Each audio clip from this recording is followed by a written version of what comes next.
लोकशाहीचा बुलंद आवाज, रिपब्लिकन वार्ता, महाराष्ट्र।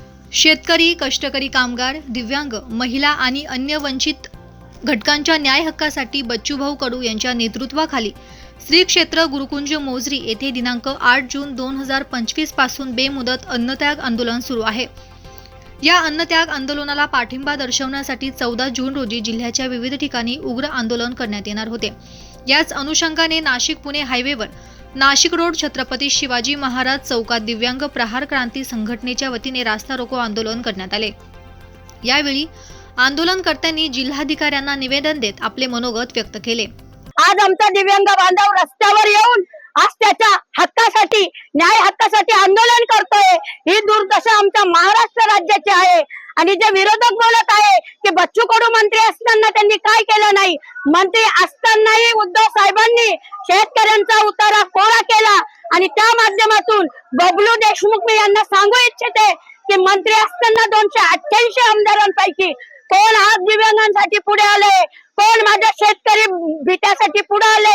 आज या माध्यमातून मी शेतकरी बांधवांना सांगू इच्छिते की संघटित व्हा, एकत्र व्हा। ही लढाई तुमच्या न्याय हक्काची आहे, ही माझ्या दिव्यांग बांधवाची आहे।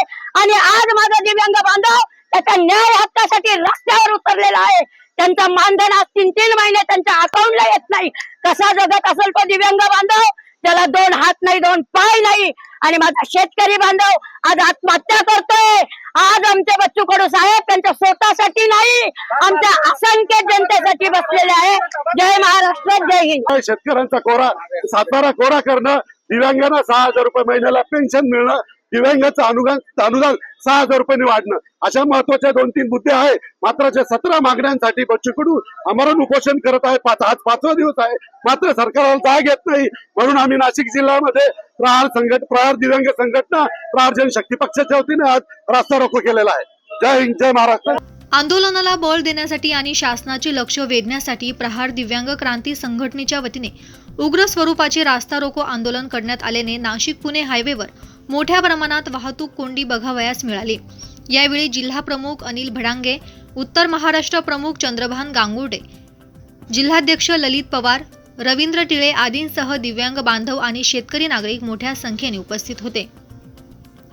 रिपब्लिकन वार्ता महाराष्ट्र न्यूजसाठी नाशिक रोड प्रतिनिधी Ravindra Jadhav.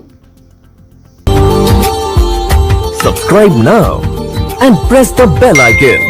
Never miss an update.